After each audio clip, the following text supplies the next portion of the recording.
Assalamualaikum warahmatullahi wabarakatuh. Salawat dan salam semoga selalu Allah berikan kepada Nabi kita Muhammad sallallahu alaihi wa ala alihi wasallam, pada keluarga beliau, para sahabat, serta orang-orang yang mengikuti beliau sampai hari kiamat kelak. Dengan nama-nama Allah yang husna dan sifat-sifatnya yang ulia, kita berdoa, Allahumma inna nas'aluka ilman nafi'an wa rizqan tayyiban wa amalan mutaqabbala. Allahumma amin. Ahibati fillah, afani Allah wa iyyakum. Bapak Ibu, saudara-saudari yang saya cintai karena Allah, semoga Allah Subhanahu wa taala selalu memberikan afiat pada kita di dunia dan di akhirat. Pada kesempatan kali ini kita membahas tentang perjalanan hidup manusia setelah dia meninggal. Dan kita akan membaca hadis-hadis yang berkaitan dengan kematian serta kehidupan setelah kematian.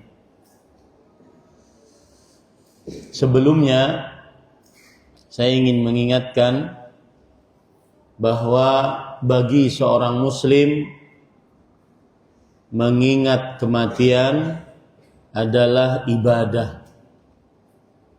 Bahkan memperbanyak mengingat kematian adalah ibadah. Sebagaimana hadis riwayat Imam Tirmidzi, Rasul sallallahu alaihi wa ala alihi wasallam bersabda, "Aktsiru dzikra hazimil ladzat." Perbanyaklah mengingat sesuatu yang memutuskan kelezatan. Para ulama mengatakan yakni al-maut, yaitu kematian. Dan hadis ini memberikan pelajaran bahwa seorang muslim diperintahkan untuk banyak mengingat kematian. Dan perintah menunjukkan kepada ibadah. Oleh karena itu, mengingat dan memperbanyak mengingat kematian adalah ibadah kepada Allah Subhanahu wa taala.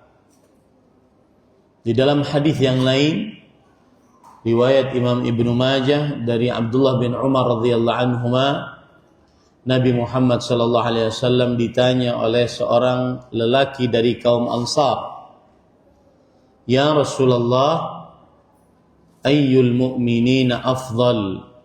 Wahai Rasulullah, manakah orang-orang beriman yang paling afdal? Di antara orang beriman, mana yang paling afdal? Maka Rasulullah sallallahu alaihi wa alihi wasallam bersabda, "Ahsanuhum khuluqan." Yang paling afdal adalah yang paling baik akhlaknya. Kemudian beliau ditanya lagi, "Fa ayyul mu'minina akyas?" Orang beriman manakah yang paling cerdas? Kemudian Rasul sallallahu alaihi wa alihi wasallam menjawab, "Aktsaruhum lil mauti dzikran wa ahsanuhum lima ba'dahu isti'dadan ulaikal akyas." Orang yang paling banyak mengingat kematian dan paling baik persiapannya untuk setelah kematian, itulah orang-orang yang cerdas. Yang paling banyak mengingat kematian dan paling baik persiapannya untuk kehidupan setelah kematian, itulah orang-orang yang cerdas. Ini menunjukkan bahwasanya mengingat kematian adalah ibadah, dan mengingat kematian adalah ibadah yang disyariatkan di dalam agama Islam. Kemudian berbeda dengan orang kafir. Orang kafir tidak ingin mati dan tidak mau mengingat kematian. Kalau perlu, mereka ingin hidup 1000 tahun lagi. Bagaimana disebutkan oleh Allah dalam surah Al-Baqarah ayat 96. Wala tajidannahum ahrasan nasi ala hayah. Wa minal ladzina asyraku yawaddu ahaduhum law yu'ammaru alfasana. Yang artinya, dan sungguh kamu akan dapati benar-benar mereka sangat gigih untuk hidup, ingin selalu hidup. Dan juga orang-orang musyrik sangat menginginkan salah seorang di antara mereka dipanjangkan umurnya 1000 tahun. Yang dimaksud dengan 1000 tahun adalah mubalaghah. Karena bagaimanapun orang tidak akan berumur 1000 tahun, terutama dari umat Nabi Muhammad sallallahu alaihi wa ala alihi wasallam. Dari ayat ini kita ambil pelajaran bahwa orang kafir, orang musyrik, kebiasaan mereka tidak suka mengingat kematian, dan kebiasaan mereka ingin hidup di dunia selama-lamanya. Beda dengan orang muslim, selalu ingat kematian dan selalu mempersiapkan diri untuk kehidupan setelah kematian. Allah juga berfirman tentang orang kafir dalam surah Al-Jathiyat ayat 24. Wa qalu ma hiya illa hayatuna ad-dunya namutu wa nahya wa ma yuhlikuna illa ad-dahr.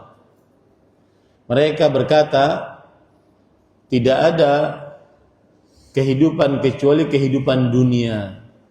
Kita mati, lalu hidup lagi, mati, hidup lagi, hidup sebagai manusia, lalu mati, kemudian hidup lagi sebagai binatang, mati lagi, hidup lagi sebagai manusia, dan seterusnya. Ma yuhlikuna illa ad-dahr.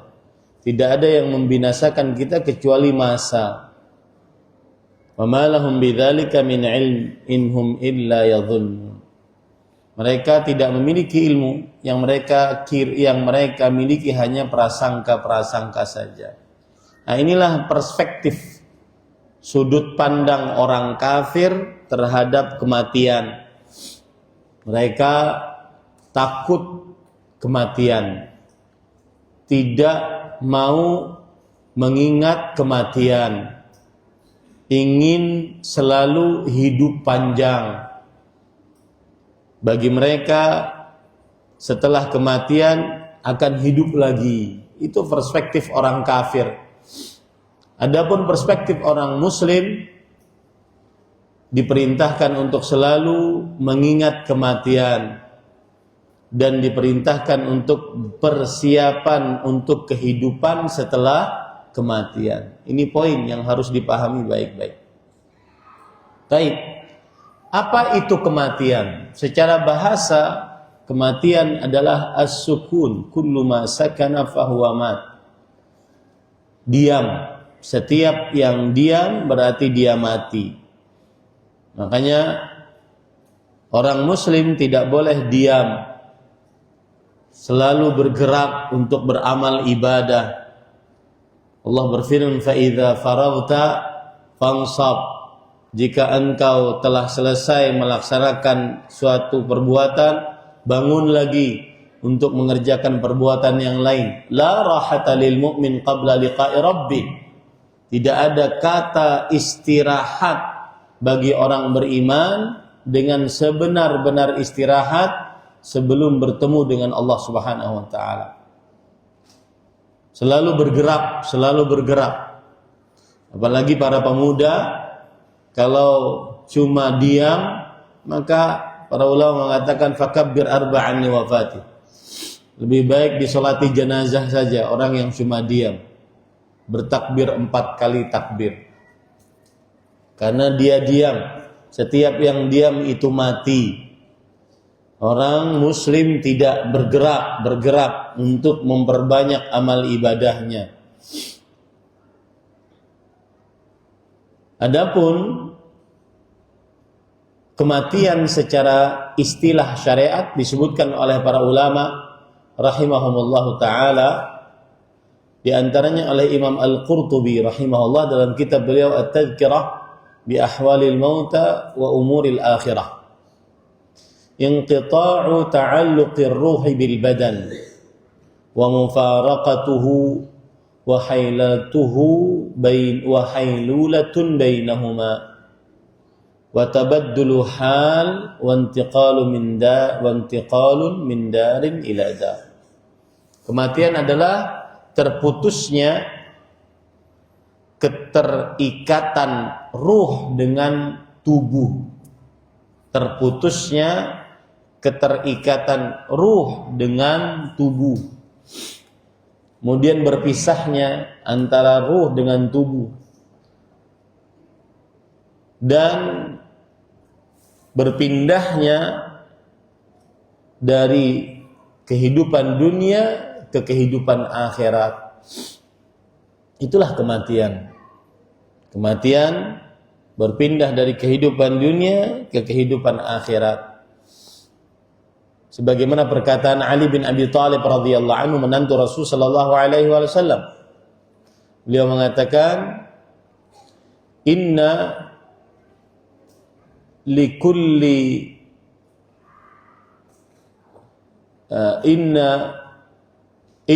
dunya mudbirah wa innal akhirah muqbilah. Fakunu min abna'il akhirah wa la takunu min abna'id dunya. Fa innal yawma 'amalun wa la hisab wa ghadan hisabun wa la 'amal. Sesungguhnya dunia dia sudah menjauh di belakang. Dan sesungguhnya akhirat dia sudah mendekat di depan. Itulah orang yang mati berpindah dari alam dunia ke alam akhirat. Jadilah kalian orang-orang yang selalu memikirkan kesuksesan di akhirat. Dan janganlah kalian mengekor, mendewa dengan dunia. Sesungguhnya hari ini yang ada beramal. Dan besok cuma hisab. Intinya, orang mati berpindah dari dunia ke alam akhirat. Alam akhirat. Itu perkataan Imam Al-Qurtubi rahimahullah. Di sana ada lagi perkataan Al-Hafidh Ibn Rajab Al-Hambali dalam kitab beliau Jami'ul Ulum wal Hikam. Beliau mengatakan al-maut huwa mufaraqatur ruhil jasad. Berpisahnya ruh dengan jasad.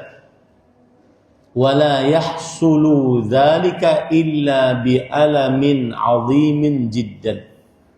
Dan tidak terjadi kematian tersebut, berpisahnya ruh dengan jasad tersebut, kecuali dengan rasa sakit yang sangat besar. Wa huwa a'zamul alam allati tusibul 'abda fid dunya. Dan dia adalah rasa sakit yang didapati oleh seorang hamba di dunia. Dan orang yang sakit saat matinya itu penghapus dosanya. Itu penghapus dosanya. Karena setiap rasa sakit yang didapati oleh seorang yang mati atau seorang yang di dunia, maka itu penghapus dosanya. Ma yusibul muslima min nasabin wala wasabin wala hammin wala ghammin hatta syaukah yushakuha illa kaffarallahu biha khataya. Tidaklah sebuah musibah menimpa seorang muslim, baik itu rasa letih, rasa sakit, resah, gelisah, sampai duri yang menusuk tubuhnya, melainkan akan menghapuskan dosa-dosanya. Makanya kalau seandainya ada orang yang terlihat saat meninggalnya sakit, terasa sakit, itu penghapus dosa. Itu penghapus dosa. Karena Al-Hafidz Ibnu Rajab Al-Hambali mengatakan kematian adalah berpisahnya ruh dari jasad, dan tidak terjadi perpisahan tersebut kecuali dengan rasa sakit yang sangat dalam, sangat besar. Dan dia adalah rasa sakit yang paling besar yang dirasakan oleh seorang hamba saat dia hidup, dan dia menghapuskan dosa. Itu salah satu hal yang harus kita maklumi. Nah, kemudian para ikhwah yang dirahmati oleh Allah Subhanahu wa taala, faidah mengingat kematian bagi seorang muslim. Apa faidah mengingat kematian bagi seorang muslim? Yang pertama, faedah mengingat kematian bagi seorang muslim adalah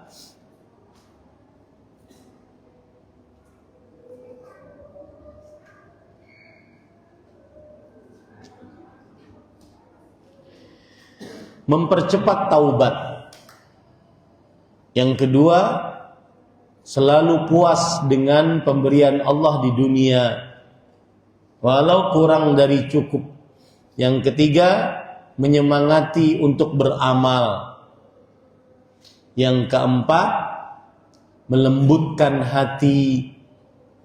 Dan yang kelima, meringankan permasalahan dunia. Ini 5 faidah mengingat kematian. Mempercepat taubat, selalu merasa qanaah, puas dengan pemberian Allah di dunia walaupun kurang dari cukup. Yang ketiga, penyemangat beramal. Yang keempat, menjadikan hati lembut. Yang kelima, meringankan musibah-musibah dunia. Apa dalil-dalilnya akan hal ini? Di antaranya adalah Rasulullah sallallahu alaihi wasallam bersabda dalam hadis riwayat Imam Ibnu Hibban, Imam Baihaqi, Imam Al-Bazzar, dari Anas bin Malik radhiyallahu an, Rasul sallallahu alaihi wasallam bersabda, "Aktsiru dzikra hazimil ladzat, yakni al-maut. Fa innahu lam yadhkurhu fi dhiqin illa wasminal 'aish illa wassa'ahu alaihi. Wala dzakarahu fi sa'ah illa dhayyaqaha." Perbanyaklah kalian mengingat kematian, sesuatu yang memutuskan kelezatan. Sesungguhnya tidak ada seorang yang mengingat kematian dan dia di dalam kesulitan hidup. Kesulitan hidup. Seperti ada rasa takut, rasa lapar, rasa kekurangan nyawa, banyak yang meninggal, kekurangan harta, kekurangan makanan. Di beberapa daerah sekarang banjir, rasa takut. Maka tidaklah seseorang yang mengingat kematian saat sulit hidup, melainkan ingatan dia tersebut akan melapangkan hidupnya. Toh sebentar lagi mati, toh tidak dibawa mati juga.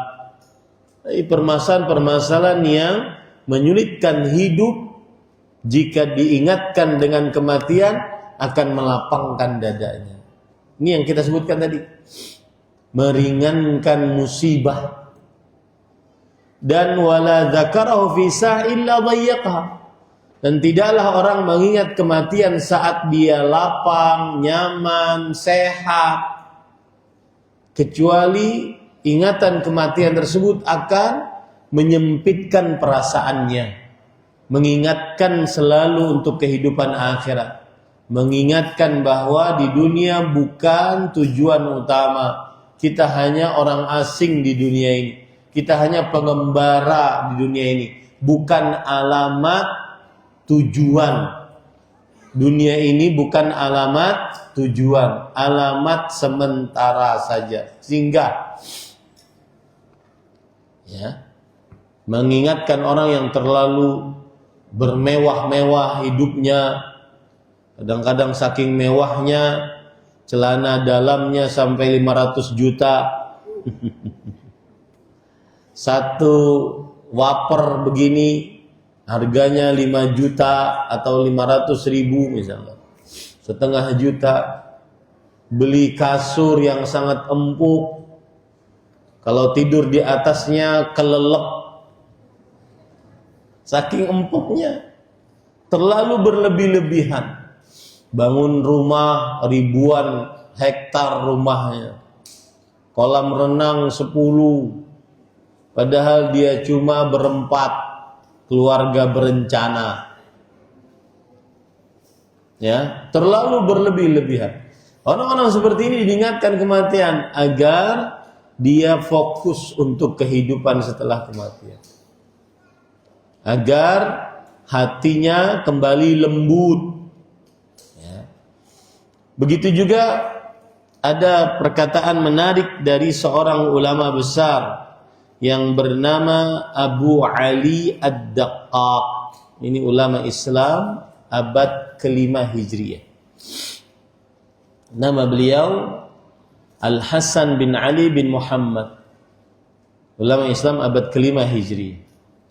Beliau berkata, "Man akthara dzikral maut ukrima bi thalath." Siapa saja yang banyak mengingat kematian, dia akan dimuliakan dengan 3 hal. Yang pertama, ta'jilut taubah, segera bertaubat. Orang yang banyak mengingat kematian. Makanya kalau seandainya ada orang yang kecanduan maksiat, maka ingatkan dengan mati, niscaya segera bertaubat. Baik itu melalaikan perintah atau melanggar larangan, maka perbanyaklah mengingat kematian, niscaya segera bertaubat. Yang kedua, wa qana'atul qalb, dan merasa qana'ah qalbunya dengan pemberian Allah. Qana'ah artinya puas dengan pemberian Allah. Qana'ah ada 3 unsurnya. Yang pertama, al-istighna bil mawjud, mencukupkan dengan yang ada. Saya punya air segini, saya cukupkan dengan yang ada.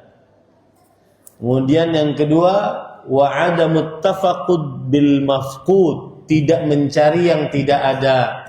Wah, ini air putih kalau jadi kopi enak, apalagi kopinya americano, apalagi pas kajian.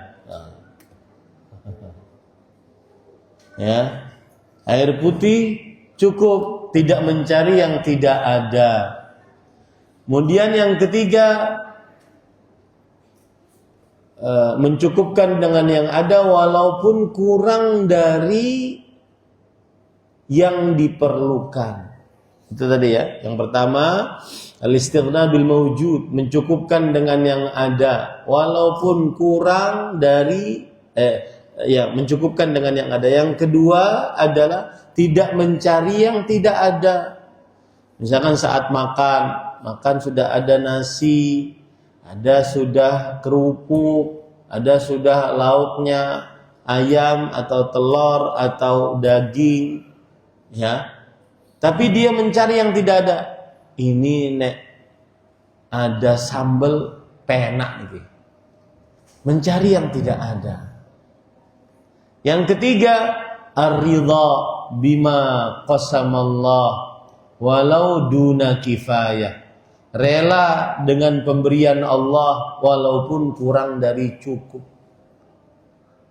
Itu adalah unsur qanaah. Kapan orang bisa qanaah? Kalau ingat kematian. Apa tadi unsur qanaah? Satu apa? Mencukupkan dengan yang ada. Yang kedua apa? Tidak mencari yang tidak ada. Yang ketiga apa? Ridha dengan pemberian walaupun kurang dari cukup. Saya pernah baca buku, saya lupa apa nama kitabnya. Salah satu potret qanaah adalah apabila seorang laki-laki sudah mempunyai satu istri, dengan istri tersebut dia sudah menundukkan pandangan, bisa melampiaskan syahwat, mencukupi baginya, maka itulah potret qanaah. Tidak mencukupkan dengan yang ada, tidak mencari yang tidak ada. Saya itu sebenarnya Ustaz ingin yang tinggi, putih, semampai, rambut lurus. Nah, itu tiang listrik. Ya. Kemudian yang ketiga, ridha dengan yang ada. Ya, walaupun kurang dari cukup. Ada orang laki-laki ingin mengatakan, gimana istrinya? Alhamdulillah Ustaz. Cuma saya ingin agak mancung sedikit. Ya. Maka qanaahlah. Kalau sudah seseorang bisa menundukkan pandangan, kemudian menjaga kemaluan. Apalagi yang belum sanggup untuk beristri dua. Karena kurang kuat fisiknya, tidak punya harta, atau karena tidak kuat perasaannya. Ada orang bilang ke saya, Ustadz saya linglung Ustadz, bingung, yang satu begini, yang satu begini. Nah ini seorang yang masuk ke dalam dunia itu harus kuat perasaannya. Kalau enggak, qanaah saja dengan apa yang ada. Alhamdulillah. Baik. Kemudian para ikhwah yang dirahmati oleh Allah Subhanahu wa taala, nah ini menarik perkataan Imam Abu Darda radhiyallahu anhu. Beliau mengatakan, "Man aktsara dzikral maut qalla farhuh wa qalla hasadu." Yang banyak mengingat kematian, sedikit terlalu gembiranya dan sedikit hasadnya. Kita ini di zaman media sosial sering hasad karena banyak yang kita lihat. Ada tetangga liburan pergi ke sana.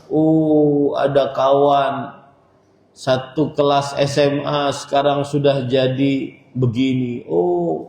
Hasad. Untuk mengobati itu penyakit kalbu, banyak ingat mati. Banyak ingat mati. Sehingga tadi 5 faidah mengingat kematian. Segera bertaubat, puas dengan pemberian Allah, semangat untuk mengerjakan ketaatan, dan melembutkan hati, menyemangati beramal. Meringankan musibah maksud saya. Taib. Para ikhwan yang dirahmati oleh Allah, hal yang patut diperhatikan saat berbicara tentang kematian adalah bahwa kematian tidak akan ada yang mengetahui kapan datangnya. Tidak ada yang mengetahui kapan datangnya.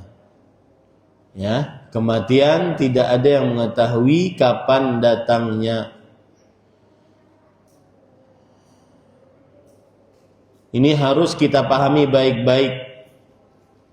Allah Subhanahu wa taala berfirman di dalam Al-Qur'an surat Luqman ayat 34. Innallaha 'indahu 'ilmus sa'ah wa yunazzilul ghaits wa ya'lamu ma fil arham wa ma tadri nafsun madza taksibu ghadan wa ma tadri nafsun bi ayyi ardin tamut.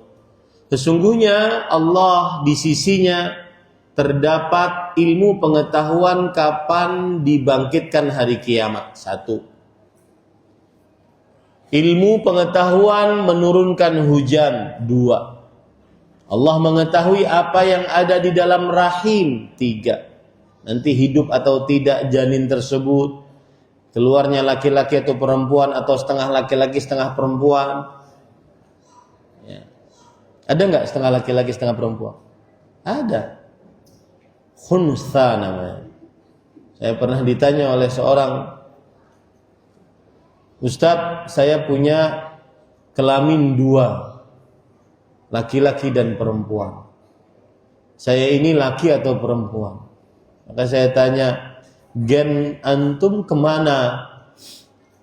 Tubuh antum bagaimana? Oh, tubuh saya kekar, saya jenggotan, saya kumisan. Berarti antum laki. Tapi kemaluan saya tidak seperti kemaluan laki-laki pada umumnya. Ya, itulah ujian dari Allah. Itu namanya khunsa. Kemudian yang keempat, dan seseorang tidak mengetahui apa yang dia perbuat besok. Yang kelima, seseorang tidak mengetahui di bumi mana dia akan mati. Ini hal yang harus kita ketahui, bahwa tidak ada yang mengetahui kematian seseorang kecuali Allah Subhanahu wa taala. Rasulullah sallallahu alaihi wa ala alihi wasallam bersabda, mafatihul ghaib khamsun, kunci ilmu gaib 5. Kemudian beliau membaca surat Luqman ayat 34 ini. Oleh karena itu, kita harus hati-hati. Jangan-jangan ini adalah waktu kita mati. Kemana kita pergi harus hati-hati. Jangan-jangan disitulah takdir yang Allah tetapkan untuk kita mati di tempatnya. Kalau tempat itu baik, kalau tempat itu buruk, maka harus hati-hati. Dalam hadis riwayat Imam Ahmad, Rasul sallallahu alaihi wasallam bersabda, "Idza aradallahu qabda ruha 'abdin bi ardin, ja'ala lahu fiha hajah." Jika Allah menginginkan mencabut ruh seorang hamba di sebuah tempat, Allah akan jadikan hamba tersebut punya hajat di tempat itu. Hati-hati. Kalau pergi kemana, keluar rumah, hati-hati. Jangan-jangan itu adalah takdir Allah kita mati di tempat tersebut. Makanya kalau berlibur, jangan ke tempat-tempat maksiat. Tempat-tempat yang seseorang lihat aurat perempuan, baik dalam negeri ataupun di luar negeri. Berliburlah ke tempat-tempat yang tempat suci. Makkah Mukarramah atau Al-Madinah Al-Nabawiyah. Apalagi Madinah yang meninggal di dalamnya dijamin dapat syafaat Rasulullah sallallahu alaihi wasallam. Man istata'a an yamuta bil Madinah falyaf'al. Fa inni syafi'un liman mata biha. Siapa yang sanggup untuk mati di kota Madinah, lakukanlah. Aku akan memberikan syafaat bagi siapa yang meninggal di sana. Apa maksudnya? Aku akan memberikan syafaat. Ada Rasulullah menghadap kepada Allah pada hari kiamat, kemudian meminta kepada Allah agar orang yang mati di kota Madinah diampuni dosanya. Itu namanya mekanisme syafaat. Dan alhamdulillah saya sering menasihati terutama para pengusaha-pengusaha yang dia tidak terlalu penting untuk hidup di dunia, di Indonesia. Ya, saya bilang mendingan Bapak ke Madinah aja sana, tinggal sholat 5 waktu, pergi di Masjid Nabawi, nunggu akhir umur di Masjid Nabawi, beli rumah di sana, buka perusahaan cabang sana. Alhamdulillah banyak yang mengikuti nasihat saya. Ini bagi yang diluaskan rezekinya. Bagi yang menengah ke bawah atau yang di bawah nyongsap, ya sudah di Bojonegoro aja. Ya. Ya kayak saya di desa aja, karena nggak sanggup ke sana. Karena ada orang-orang yang duitnya tidak berseri, dia sudah tidak perlu untuk dagang, tidak perlu untuk usaha, buka usaha enggak, sudah jalan semuanya. Ada yang kadang ke Indonesia cuma ngelirik segitu, pulang lagi ke Madinah. Ada itu, banyak sekarang. Apalagi yang diluaskan rezekinya. Banyak itu sekarang, alhamdulillah. Allah berfirman dalam surah An-Nahl ayat 61. Fa idza jaa ajaluhum la yasta'khiruna sa'ah wa la yastaqdimun. Jika datang ajal mereka, maka tidak akan terlambat dan tidak akan terlalu cepat. Tetapi tidak ada yang mengetahui kapan datang kematian seseorang. Ada perkataan yang menarik berdasarkan poin ini, perkataan para ulama, di antaranya Al-Imam Muhammad bin Saleh Al-Utsaimin, ulama Islam abad ke-14 atau 15 Hijriah, meninggal 20-an tahun yang lalu di kerajaan Arab Saudi. Beliau mengatakan begini, perhatikan. Tafakkar ayyuhal insan, fakir ayyuhal insan. Fa inna nafsaka ala khatar. Berfikirlah wahai manusia, sesungguhnya dirimu sebenarnya hidup di dunia itu dalam bahaya. Kita ini sebenarnya setiap saat dalam bahaya. Bahayanya apa? Li'annal maut laisa lana ajalun ma'lum. Karena kematian kita tidak mengetahui kapan datangnya. Qad yakhrujul insan min baitihi wa la ya'udu ilaih. Kadang seseorang keluar dari rumahnya dan tidak kembali karena mati di luar rumah. Wa qad yajlisul insanu ala kursi maktabihi wa la yaqumu min. Kadang seseorang duduk di kursi kantornya, kursi rumah makannya, kursi dagangannya, dan tidak bisa bangun darinya. Wa qad yanamul insan ala firashih fayuhmalu min firashi ila sarir ghasih. Perhatikan nih, baik-baik. Saya ingatkan sebelum saya terjemahkan ini. Perhatikan zikir-zikir, doa-doa sebelum tidur.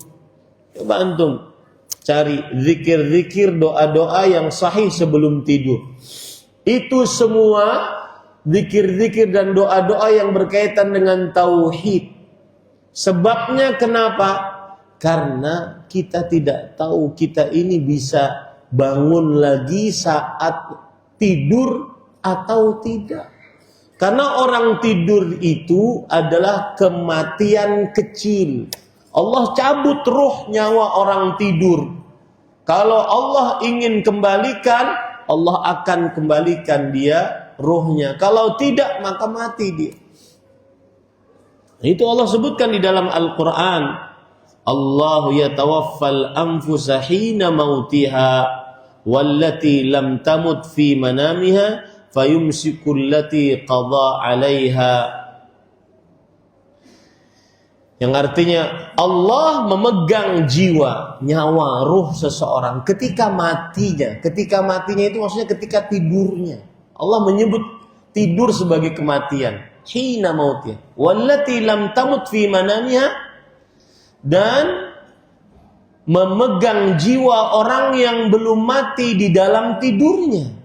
Fayumsikul lati qada 'alaiha al-mauta, maka Allah menahan ruh orang yang telah Dia tetapkan kematiannya. Wa yursil ukhra ila ajalin musamma. Dan Allah melepaskan kembali ruh yang lain yang belum ditakdirkan mati sampai waktu yang telah ditentukan. Makanya Syekh mengatakan, berfikir engkau wahai manusia, sesungguhnya engkau dalam bahaya. Qad yanamul insan ala firasi fayuhmalu min firasil nasadin ghasli. Kadang seseorang tidur di atas kursi, di atas ranjangnya, maka dibawa dari atas ranjangnya ke tempat pemandiannya karena mati. Karena mati. Maka kemudian beliau mengatakan, "Fahadhil umur tastaujibu minna an nantahizal fursah bit-taubati war-ruju' ila Allah." Perkara seperti ini mewajibkan kita untuk kembali selalu kepada Allah. Untuk selalu bertobat kepada Allah SWT. Karena kita tidak tahu kapan kita mati. Ada lagi perkataan menarik dari Fadilat Syekh Abdul Razzaq bin Abdul Muhsin. Perhatikan perkataan beliau. Beliau mengatakan, wal maut la yufarriqu baina saghirin wa kabir. Ini perhatikan ya anak-anak yang umurnya 13-an, 14-an, 15-an, 16-an. Apalagi yang umurnya 50-an ke atas. Imam Ibnul Jauzi membagi umur manusia itu jadi 5, Pak. Dari 0 sampai 15. Dari 15 sampai 35 atau 40. Dari 35 sampai 50. 3. Dari 50 sampai 60. Dari 60 sampai meninggal. Sampai 70 atau 80. Silahkan cek masing-masing kita di fase yang mana. Lihat. Wal maut la yufarriqu baina saghirin wa kabir. Kematian tidak membedakan antara anak kecil atau orang dewasa. Wa dzakarin wa untha, antara laki-laki dan perempuan. Wa baina maridin wa sahih, antara orang sakit atau orang sehat. Tidak mesti yang selalu olahraga, selalu jaga makan, kemudian terlambat matinya. Enggak. Semuanya urusan di tangan Allah. Innama amruhu idza arada syai'an an yaqula lahu kun fayakun. Allah jika ingin sesuatu, Allah cukup mengatakan kun, mati, maka matilah. Kematian tidak membedakan antara kecil besar, laki-laki perempuan, sehat sakit. Faqat, lihat, perhatikan perkataan ini. Qad yadkhulul mautu ilal bait. Kadang kematian masuk ke dalam rumah. Wa yakunu fihi rajulan musinnan wa syakhsan akhara maridan. Di dalam rumah itu ada orang tua kita nih. Kalau lagi lebaran sering berkunjung ke rumah kakek, nenek. Sudah tua, Bang.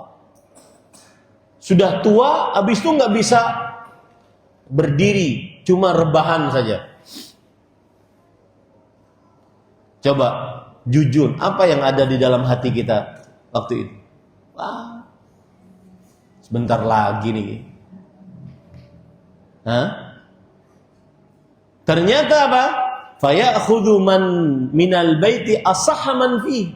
Ternyata kematian datang kepada orang yang paling sehat di rumah tersebut.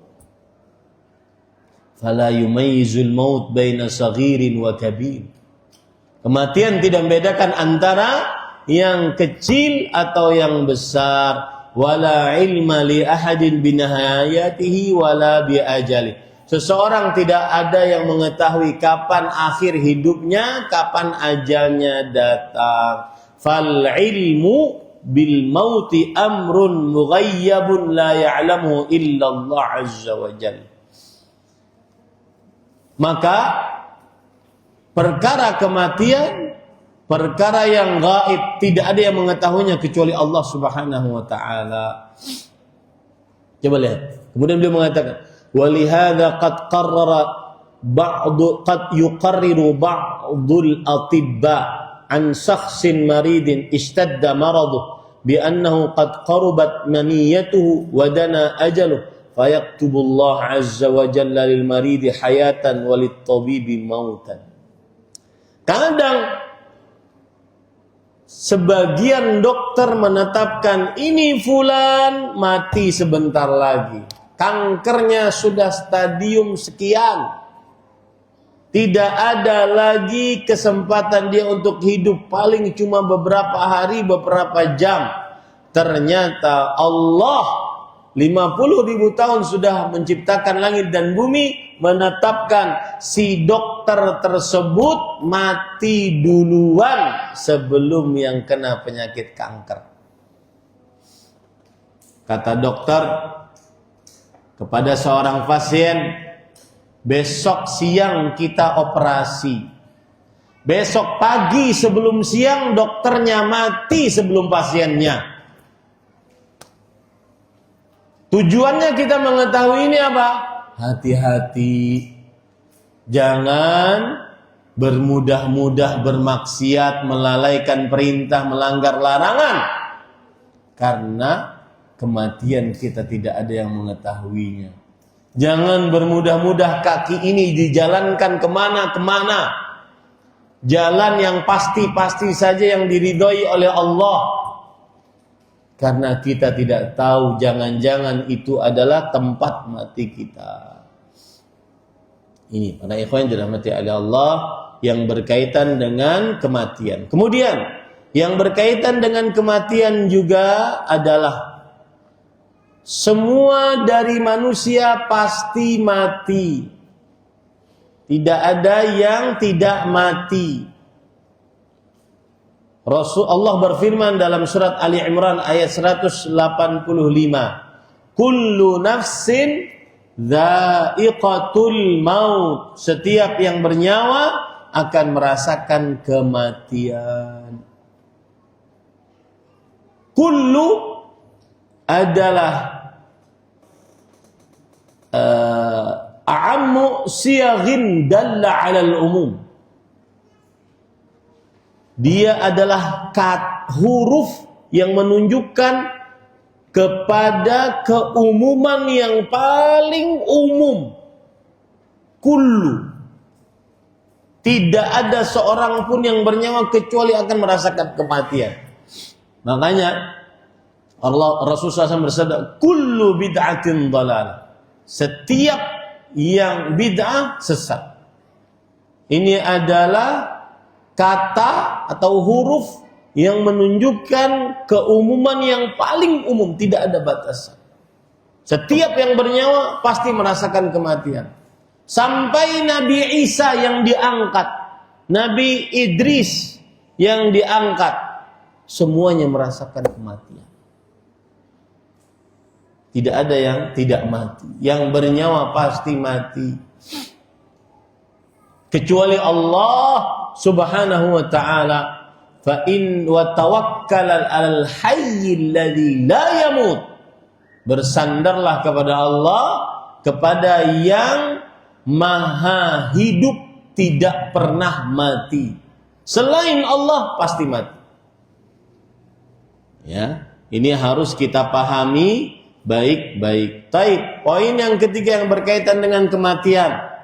Ada namanya sakaratul maut, saat datang kematian. Apa itu sakaratul maut? Sakaratul maut adalah rasa sakit saat dicabut nyawa, saat berpisahnya ruh dari jasadnya. Rasa sakit. Allah berfirman dalam surat Qaf ayat 19, "Waja'at sakratul mauti bil haqq." Telah datang rasa sekarat kematian dengan kebenaran. Dzalika ma kunta minhu tahid. Rasa itu yang kalian lari darinya. Baik. Di dalam hadis-hadis sahih riwayat Bukhari, diceritakan bagaimana sekaratnya Rasulullah sallallahu alaihi wasallam. Berarti Rasul pun merasakan rasa sakit. Iya. Coba perhatikan hadisnya.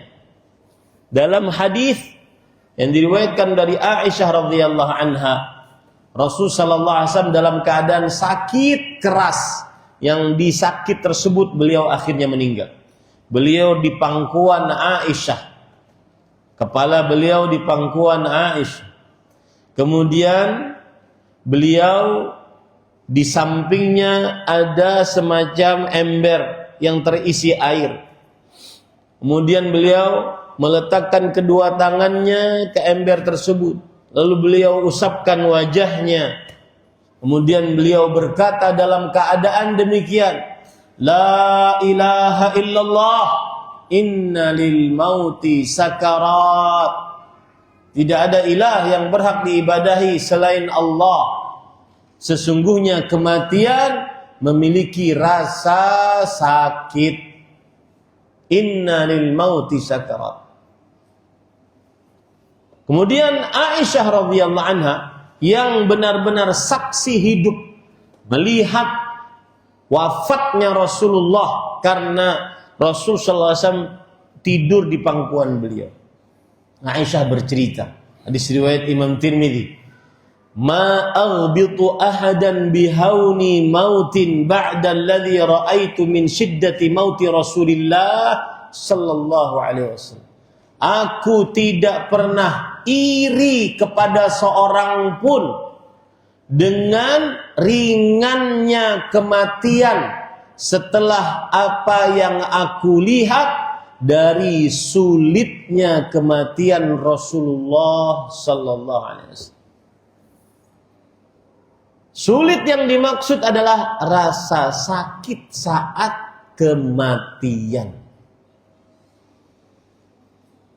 Ini para ikhwan yang dirahmati oleh Allah Subhanahu wa taala. Dalam hadis riwayat Bukhari, Rasul sallallahu alaihi wasallam bersabda tentang rasa sekarat saat kematian. Innal mu'min idza hadarahul maut.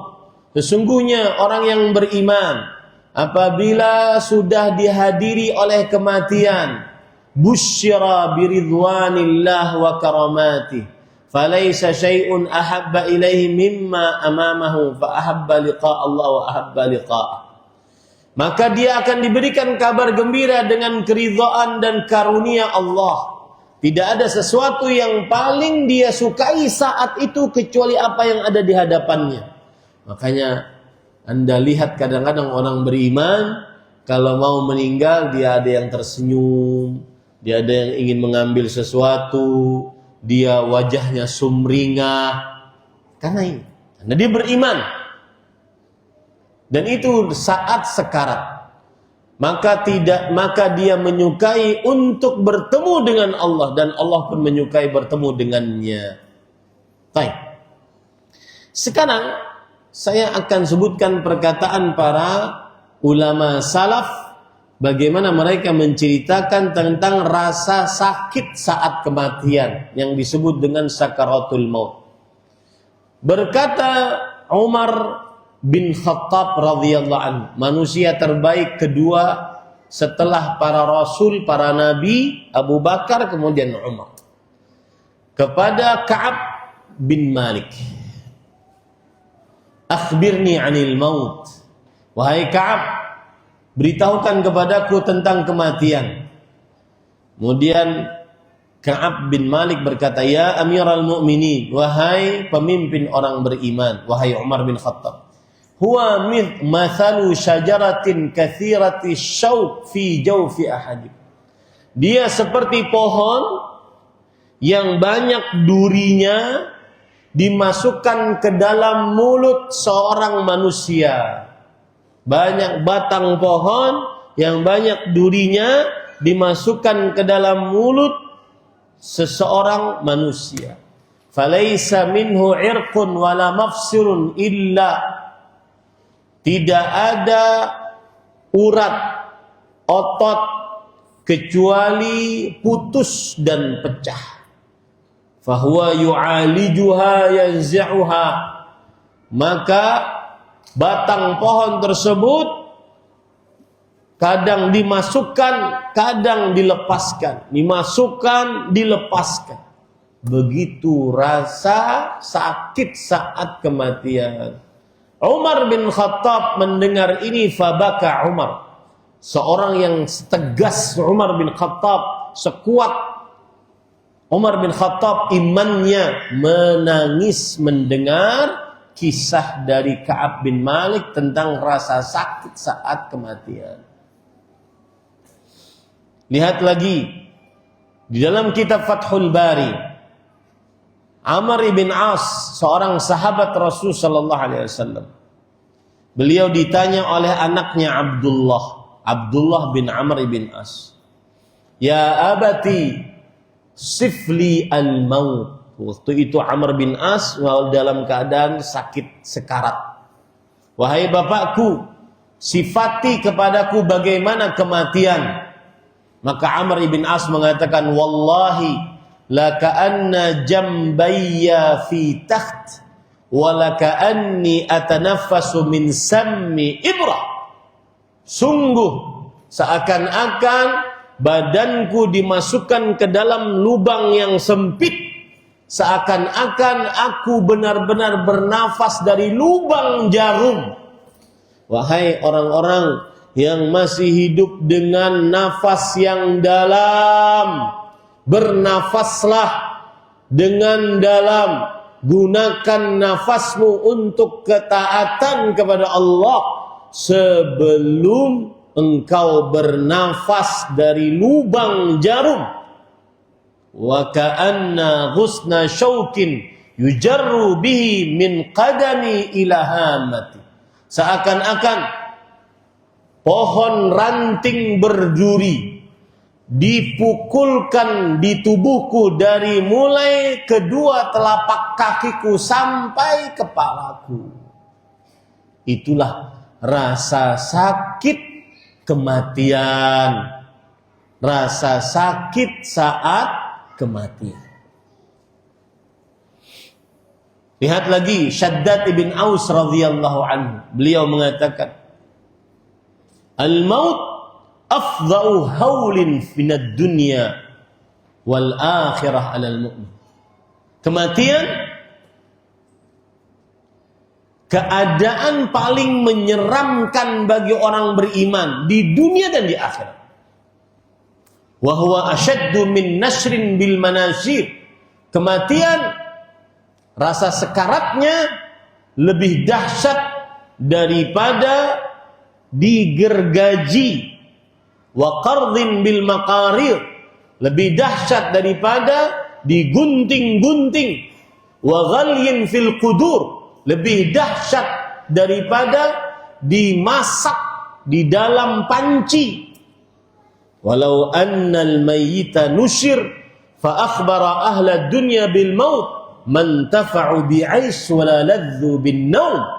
Kalau seandainya orang yang sudah mati dibangkitkan dan memberitahukan kepada penduduk bumi yang masih hidup bagaimana rasa sekarat dari kematian, niscaya orang-orang yang masih hidup tidak akan pernah bisa merasa nyaman hidupnya, tidak merasa lezat tidurnya. Ini para ikhwan yang dirahmati oleh Allah Subhanahu wa taala. Ali bin Abi Thalib radhiyallahu anhu, beliau berkata, "Walladzi nafsi biyadihi la arfu darbah bisayf ahwanu alayya min mautin ala firash." Demi jiwaku yang berada di tangannya, sungguh aku disabet pedang 1000 kali lebih ringan bagiku dibandingkan aku mati di atas kasurku. Artinya rasa sakit kematian lebih dahsyat dibandingkan disabet pedang 1000 kali. Subhanallah. Dan itu semua akan kita hadapi sendiri-sendiri, tidak sama-sama. Meskipun misalkan ada suami istri mati saling berpelukan, saling pegang tangan, semua menghadapinya sendiri-sendiri. Ini poin yang selanjutnya tentang kematian yang ketiga. Yang keempat, pencabutan nyawa saat oleh malaikat maut. Perhatikan baik-baik para ikhwan yang dirahmati oleh Allah Subhanahu wa taala. Yang mencabut nyawa kita adalah malaikat maut dan bala tentaranya. Jadi kalau ada yang bertanya, Ustaz, malaikat maut kan cuma satu. Maka yang mencabut adalah malaikat maut dan bala tentaranya. Kenapa? Karena Allah berfirman dalam surat Al-An'am ayat 61. Hatta idza jaa ahadakumul maut tawaffathu rusuluna wa hum la yufarritun. Kemudian jika datang kepada salah seorang di antara kalian kematian, maka dicabut nyawa oleh rasul-rasul kami. Inilah malaikat maut dan kawan-kawannya. Dan mereka tidak akan pernah salah. Baik, bagaimana pencabutan nyawa orang beriman? Dijelaskan dalam hadis riwayat Imam Ahmad dari hadis Al-Bara' bin Azib radhiyallahu anhu. Lihat orang beriman. Innal 'abdal mu'min idza kana fi inqita'in minad dunya wa iqbalin minal akhirah nazala ilaihi malaikatu minas sama' bidhul wujuh ka'anna wujuhahumus syams. Jika seorang hamba yang beriman ingin meninggalkan dunia, terputus dengan ingin meninggalkan dunia dan masuk ke kehidupan akhirat, turun para malaikat dari langit. Wajahnya putih seakan-akan matahari bersinar. Ma'ahum kafan min akfanil jannah. Mereka membawa kain kafan dari surga. Wa hanutun min hanutil jannah. Dan membawa minyak wangi dari minyak wangi surga. Thumma yajlisu minhu madda basarih. Lalu para malaikat tersebut duduk di samping mayat tersebut sepanjang mata memandang. Berarti malaikatnya banyak. Thumma yaji'u malakul maut alaihi salam. Lalu datanglah malaikat kematian alaihi salam. Hatta yajlisa 'inda ra'si, sampai dia duduk di samping kepala orang yang mati tersebut. Kemudian berkata, ayyatuhan nafsut tayyibah, dalam riwayat yang lain al-mutminah, ukhruji ila maghfiratin minallahi wa ridwan. Malaikat maut berkata, wahai jiwa yang baik, dalam riwayat yang lain, wahai jiwa yang tenang, keluarlah engkau untuk mendapatkan ampunan dan keridhaan dari Allah. Fatakhruju, keluarlah ruh tersebut, tasilu kama tasilul qatrah min fi siqa. Dia keluar sebagaimana keluar apa? Sakit. Itu pun sakit. Ini orang beriman. Kalau orang kafir bagaimana? Wa innal 'abdal kafir, dalam riwayat yang lain al-fajir, sesungguhnya hamba yang kafir atau yang fajir, yang banyak dosa. Idza kana fi inqita'in minal akhirah wa iqbalin minad dunya. Kalau seandainya dia ingin berpisah dari dunia dan masuk ke dalam kehidupan akhirat, nazala ilaihi minas sama malaikatun ghilab syidad sudul wujuh ma'ahumul masuh minan nar. Malaikat-malaikat yang keras, sangar, wajahnya hitam. Jadi malaikat itu ada yang berwajah hitam. Mereka membawa kain kapan dari api. Fayajlisuna minhu maddal basar. Kemudian malaikat-malaikat yang berwajah hitam, keras, sangar-sangar tadi duduk di sisi mayat tersebut seluas mata memandang. Thumma yaji'u malakul maut hatta yajlisa 'inda ra'si. Lalu datang malaikat maut sampai dia duduk di samping kepalanya. Fayaqul, ayyatuhan nafsul khabithah ukhruji ila sakhatin minallahi wa ghadab.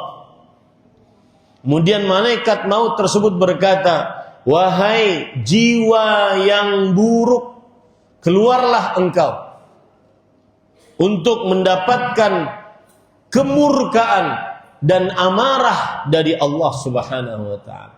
Fatafarraqa fi jasadi, maka terpisahlah ruh tersebut, bergeser ruh tersebut dari jasadnya. Fayantazuha kama yantazu sufudul kathiru sya'ab min as-sufil mablul. Seperti maka malaikat tersebut mencabut nyawa orang kafir atau orang fajir tersebut sebagaimana seorang mencabut benang wol dari yang basah dari kulitnya. Benang wol yang basah dari kulitnya. Antum pernah lihat domba? Kalau basah itu sangat sulit untuk dipegang. Ini dicabut. Apa yang terjadi? Fataqatta'a ma'aha al-'uruq wal 'asab. Maka semua urat-urat terputus, semua otot-otot pecah. Ini adalah orang-orang yang kafir atau fajir saat pencabutan nyawa. Ada lagi orang kafir disebutkan oleh Allah pencabutan nyawa dalam surah Al-Anfal ayat 50-51. Makanya para ikhwah, harta paling berharga bagi kita ini di dunia ini adalah akidah yang benar, beragama Islam. Jaga jangan sampai seseorang mati di atas kekufuran. Di zaman sekarang kita tidak pernah dulu terfikirkan ada orang yang pagi beriman, sore kafir, sore beriman, pagi kafir. Kita nggak pernah terfikirkan itu. Ada. Kenapa? Melalui media sosial, semua ditonton. Akhirnya dia beriman, pagi, sore sudah kafir. Banyak yang dia lihat, banyak syubhat yang dia lihat. Hati-hati para ikhwan. Lihat bagaimana mencabut nyawa orang kafir. Walau tara, jika engkau melihat, idh yatawaffal ladzina kafarul malaikah, bagaimana wujuhahum wa adbarahum. Malaikat tersebut memukuli wajah-wajah orang kafir. Keluar, keluar. Dan pantat mereka dipukuli. Wa dzuqu adzabal hariq, rasakan siksa yang pedih ini. Dzalika bima qaddamat aydikum wa anallaha laisa bidzallamin 'abid. Itu adalah hasil ulah tangan kalian dan Allah tidak menzalimi hamba-hambanya. Kemudian para ikhwan yang dirahmati oleh Allah Subhanahu wa taala. Lalu setelah itu seseorang akan mendapati ketika dia sudah dicabut nyawanya, maka akan diangkat ruhnya ke langit. Kalau dia orang beriman, maka akan dibukakan pintu ruhnya. Pintu langit. Akan dibukakan pintu langit. Ya. Kemudian kalau dia tidak beriman, maka akan ditutup pintu langit dan tidak akan dibukakan pintu langit tersebut. Walaupun sampai onta masuk ke dalam lubang jarum. Sampai onta masuk ke dalam lubang jarum baru bisa masuk. Apa artinya? Mustahil. Ya, mustahil. Allah berfirman dalam surat Al-A'raf ayat 40, innal ladzina kadzdzabu biayatina wastakbaru anha la tufattahu lahum abwabus sama. Sesungguhnya orang-orang yang mendustakan ayat-ayat kami dan menyombongkan diri, tidak dibukakan untuknya pintu-pintu langit. Wala yadkhuluna jannah, dan tidak masuk ke dalam surga hatta yalijal jamal fi sammil khiyat, hingga unta masuk ke dalam lubang jarum. Artinya mustahil, para ikhwan yang dirahmati oleh Allah Subhanahu wa taala, orang yang kafir musyrik saat ruhnya berpisah tadi kemudian diangkat dia ke langit, mustahil untuk dibukakan pintu langit. Belum langit satu, langit itu, pintu langit dunia aja nggak dibukakan. Lalu apa yang terjadi kalau orang kafir? Maka dikembalikan ruhnya. Bagaimana cara pengembaliannya?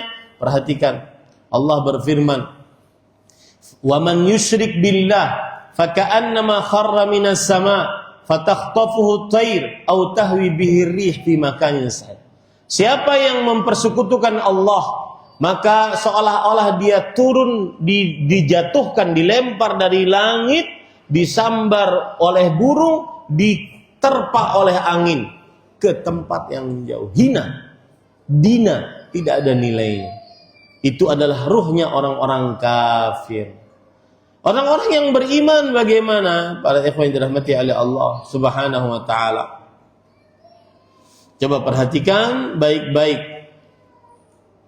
Ketika seseorang sudah masuk, berpisah ruhnya, lalu dibukakan pintu langit. Kemudian dibawa, digiring oleh para malaikat. Malaikat yang menjaga langit pertama mengatakan, "Ma hadhihi ruhu thayyibah." Alangkah ruh ini, ruh yang wangi dan baik. Kemudian dibukakan pintu langit 2, 3 sampai ke 7. Kemudian Allah Subhanahu wa taala berkata, "Uktub li ibadi fil 'illiyin." Tuliskan hambaku ke tempat orang-orang yang masuk surga. Berarti sebenarnya kalau seorang sudah meninggal, dia sudah tahu tempatnya di mana sebenarnya. Tapi belum dia rasakan. Tulis hamba-hambaku dalam daftar orang-orang yang masuk ke dalam surganya Allah Subhanahu wa taala. Taib. Ketika sudah masuk ke dalam surga, apa yang terjadi?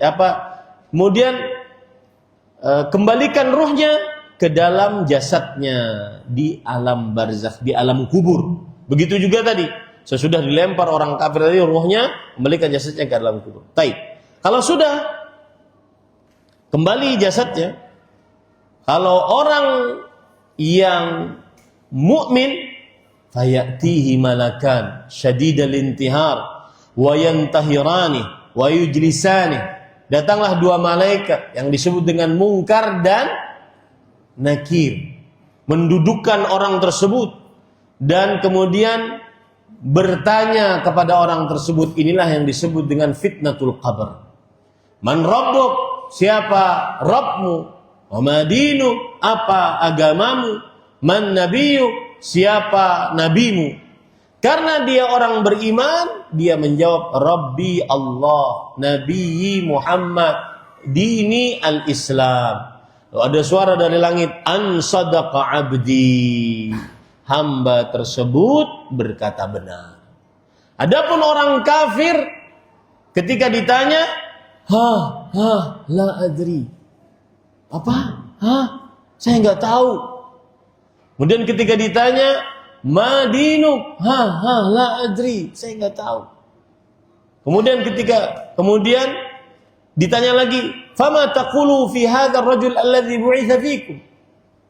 Bagaimana pendapatmu tentang seorang yang diutus kepada kalian? Itu Nabi Muhammad SAW. Fala yuhtada lismih. Dia tidak kenal dengan nama orang tersebut. Tidak kenal dengan nama orang yang bernama Muhammad sallallahu alaihi wasallam. Mana salawat antum? Kemudian apa yang terjadi? Allah mengatakan, an kadzdzaba 'abdi, hambaku sudah berdusta. Lalu setelah itu, itulah yang disebut dengan fitnatul qabr, pertanyaan dalam kubur. Setelahnya ada nikmat atau siksa kubur. Nikmat bagi orang yang beriman, siksa bagi orang yang kafir. Ustaz, hari ini saya bisa menjawab pertanyaan itu. Apakah nanti di kubur saya bisa jawab? Belum tentu. Tergantung amal. Jadi yang menjawab bukan hafalanmu sekarang, amalmu sekarang. Amalmu yang menjawab. Kemudian Allah mengatakan dari langit, afrisuhu minal jannah, yang bisa menjawab tadi. Bentangkan permadani untuknya dari surga. Wa albisuhu minal jannah, pakaikan pakaian kepadanya dari surga. Waftahu lahu baban ilal jannah, bukakan untuknya pintu dari surga. Fayatihi min ruhiha wa tibiha wa yufsahu lahu fi qabrih madda basarih. Kemudian karena dibukakan pintu surga, datanglah bau wangi surga, bau aroma wangi surga, lalu dilapangkan kuburannya selapang mata memandang. Selapang mata memandang. Ini para ikhwan dirahmati oleh Allah Subhanahu wa ta'ala. Orang yang kafir bagaimana? Belum selesai. Kemudian setelah itu, wa ya'tihi yumathalu rajulun hasanul wajh hasanul thiyab tibur rih. Datanglah, kemudian dibuatkan untuk orang tersebut di alam kuburnya seorang yang wajahnya bagus, pakaiannya bagus, kemudian wangi baunya. Kemudian orang tadi yang mendatangi si mayit ini, anggap mayit di sini orang ini. Orang tadi berkata, "Abshir billadzi yasurruk, abshir biridwanin minallah wa jannatin fiha na'imun muqim."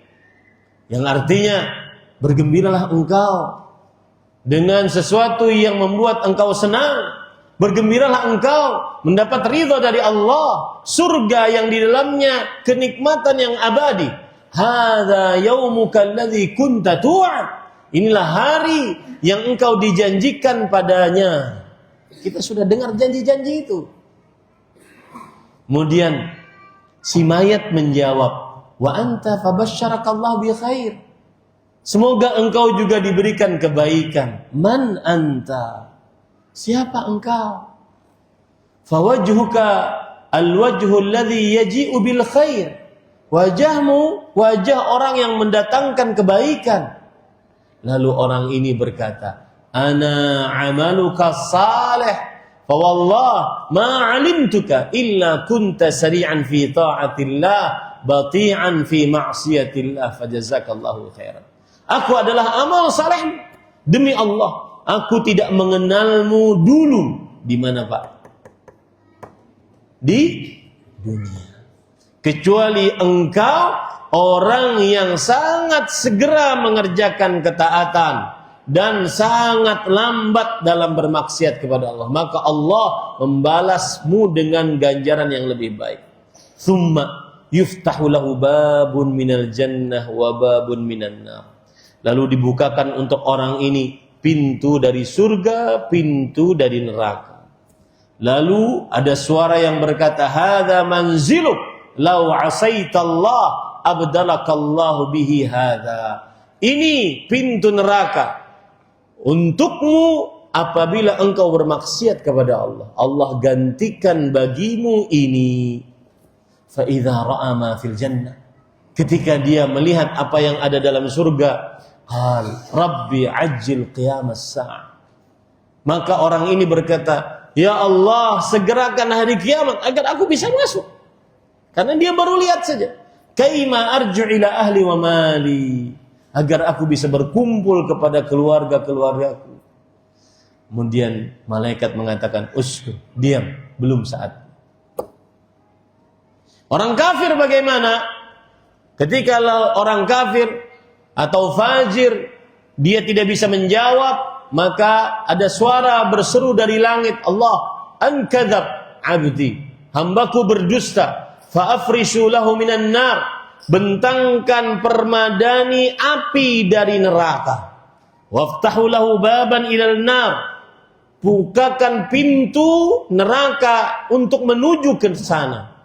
Fayatihi min harriha wa sumumiha. Datanglah panas api neraka dan bau busuk api neraka. Wa yudayyaqu alaihi fi qabrih, dan disempitkan kuburannya untuk yang kedua kalinya. Kok kedua kali, Ustaz? Tadi belum diceritakan. Iya.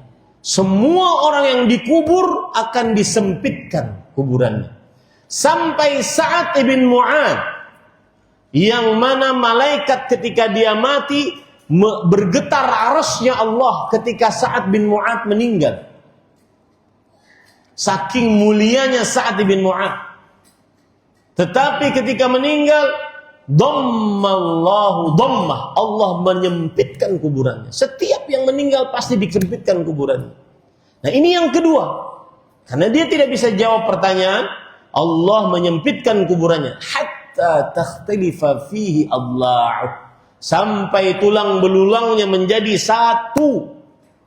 Wa yumatsalu lahu rajulun qabihul wajh, lalu dimisalkan, dijadikan untuknya seorang yang buruk wajahnya, qabihus thiyab, buruk pakaiannya, muntinur rih, bau busuk baunya. Lalu dia berkata, orang ini berkata, ini si mayat, abshir billadhi yasurru, yang artinya rasakan yang menyiksamu.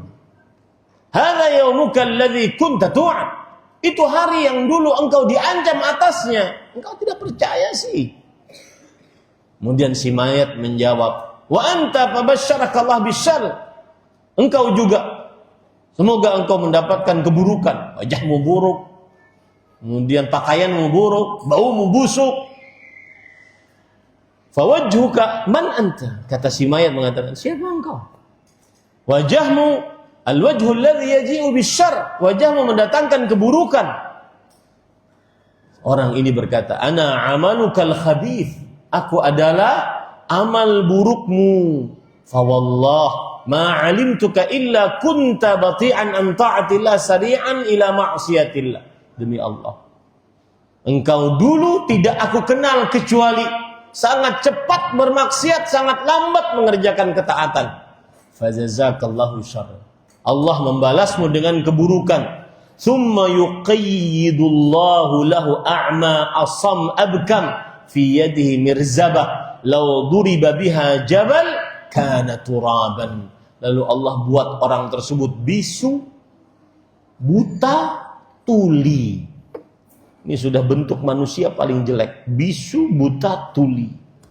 Di tangannya ada cemeti yang kalau dipukulkan cemeti tersebut, gunung akan hancur berdebu-debu, menjadi debu. Fayadribu hatta yasiru biha kana turaban. Thumma yu'idu kama kan. Dia pukuli dirinya sendiri sampai dia menjadi debu-debu. Allah kembalikan dirinya, kemudian pukuli lagi dirinya. Fayasihu sayhah yasmahu kullu syai'in dathaqal. Dia berteriak meraung kesakitan, semua makhluk mendengarnya kecuali dua makhluk besar, manusia dan jin. Thumma yuftahu lahu babun minan nar wa yumahhadu min farashin nar wa yaqulu rabbi la tuqimis sa'ah. Lalu dibukakan pintu untuknya menuju neraka. Kemudian disediakan permadani menuju ke neraka. Kemudian dia berkata, wahai Rabbku, jangan bangkitkan kiamat.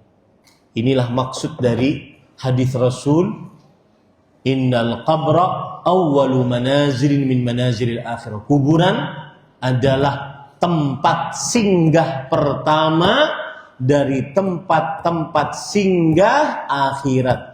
Faman naja minhu fama ba'dahu aisar min. Yang selamat dikubur, maka fase-fase setelahnya lebih ringan. Wa man lam yanju minhu fama ba'dahu ashaddu min.